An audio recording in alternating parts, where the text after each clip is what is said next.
Picture this. A staircase carved into a granite quarry, 186 steps straight up a cliff, and at the bottom, a line of starving men carrying stones heavier than their own bodies. No gym membership, no safety rail, no water break. And at the top, an SS guard with a rifle, sometimes a stopwatch, and sometimes just boredom. Because at Mauthausen, cruelty wasn't an accident. It was a daily activity. Welcome back to History vs. Event, the channel where history isn't just told, it's confronted. And before we step into one of the darkest chapters of World War II justice, hit subscribe and click the notification bell. Because history matters most when it refuses to be forgotten. Now, when people talk about concentration camps, they often mention Auschwitz first. But among survivors and historians, Mauthausen carried a reputation so severe it had a nickname, the Bone Mill. Located in Austria near the town of Linz, Mauthausen opened in 1938. Officially, it was a labor camp. Unofficially, it was a death sentence with extra paperwork. The Nazis chose the location for one simple reason: granite. Hitler had grand architectural plans. Giant buildings, massive boulevards, monuments meant to last 1,000 years. And granite was perfect for that: hard, durable, symbolic. The only problem? Granite is extremely hard to mine. So the Nazis came up with a solution that was brutally efficient: human beings. Prisoners were forced into the quarry from dawn until night. They carried 40 to 50 kilogram stones up the infamous stairs of death. If one prisoner stumbled, he knocked others down like dominoes. A fall didn't just injure, it killed. Guards sometimes placed bets on who would collapse first. And if you survived the climb, you weren't rewarded. You did it again. Mauthausen wasn't just one camp either. It became a massive complex with over 100 subcamps, including Gusen 1, 2, and 3. Prisoners were rented out as slave labor to German companies. Yes, rented. Industrial production powered by starvation. Aircraft parts for Messerschmitt. Weapons components for Mauser. Chemical products for Bayer. War machines built by people who barely weighed 40 kilograms. The official Nazi policy here was simple: Vernichtung durch Arbeit. Extermination through labor. You didn't have to be executed. The camp simply let physics do the work. Food rations dropped so low that prisoners survived on watery soup and scraps. At times, daily calories fell to around 600. A modern teenager eats more during a snack break. Malnutrition turned skin gray. Muscles vanished. People looked decades older within weeks. Medical care existed, technically. There were doctors. There was just one small issue: no medicine. Injured prisoners? Back to work. Sick prisoners? Back to work. Too weak? Then you were selected. Selections often meant a bullet, a lethal injection, or transport to killing facilities like Hartheim Castle. And then there was the parachutist wall. Guards forced prisoners to stand at the cliff's edge. Some were shot. Others were ordered to push the prisoner in front of them off the cliff, or be shot themselves. This was not discipline. This was psychological torture engineered into routine. Public hangings took place. Beatings were common. Prisoners were sometimes frozen outdoors overnight as punishment. Soviet prisoners of war were executed in large numbers.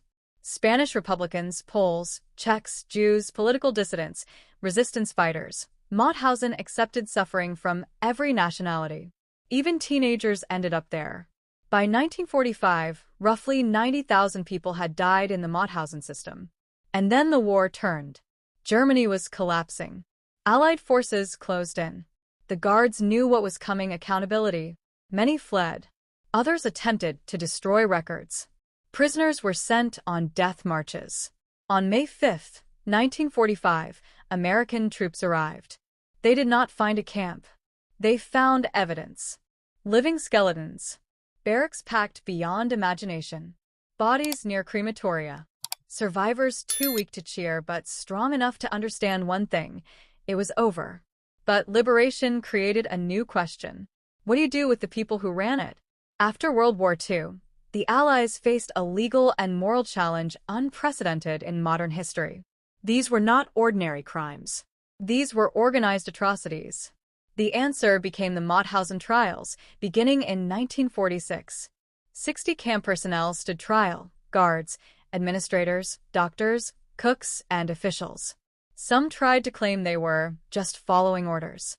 Others claimed they never personally killed anyone. But witnesses spoke. Survivors testified about beatings, shootings, starvation punishments, forced cliff executions, and selections. Documentation supported them. The defense of obedience collapsed quickly because the law does not excuse cruelty simply because it wears a uniform. The verdicts were decisive. 58 death sentences. 9 later reduced to life imprisonment. And in May 1947, at Landsberg prison, executions were carried out. The process was formal. The condemned were escorted by military police, allowed clergy, and brought to the gallows. A hood, a noose, a lever. Within seconds, it was over. Here is what makes this moment historically important. These executions were not revenge killings by angry soldiers or survivors. They were trials. Evidence was presented. Witnesses questioned. Defense attorneys allowed. Judges deliberated. Sentences issued under law. For the first time, the world declared something new. Crimes against humanity exist, and individuals are personally responsible for them. Rank did not protect you. Orders did not protect you. Uniform did not protect you. This was a turning point in international law. Without cases like Mauthausen, later war crime tribunals from Yugoslavia to Rwanda might never have happened. Justice did not erase the suffering. It never can. But it established a boundary. Organized cruelty is not an act of war. It is a crime. Some guards had been brutally sadistic. Others participated through silence. The trials made one principle clear: participation mattered. Systems of evil depend not only on leaders, but also on enablers. Mauthausen demonstrated how modern bureaucracy could industrialize brutality. Paperwork, schedules, supply chains, all used not to build society, but to dismantle human dignity. And when the world saw the photographs and heard survivor testimony, denial became impossible. The executions were not about punishment alone. They were about precedent. They told future generations, if a state orders inhumanity, the individual still answers for it. Because history teaches a harsh lesson, atrocities don't begin with violence. They begin with dehumanization. A word here, a label there. A group declared less human. Then policy follows. Then fences. Then stairs carved into stone. The stairs of death still exist today. Visitors walk them slowly, without carrying stones, and still feel the weight. Not physical weight, moral weight. The guards once stood at the top believing they would never be held accountable. They were wrong. And that is why the story of Mauthausen is not only about horror. It is about responsibility, and the moment the world decided some actions stand outside civilization itself. Thank you for watching History versus Event.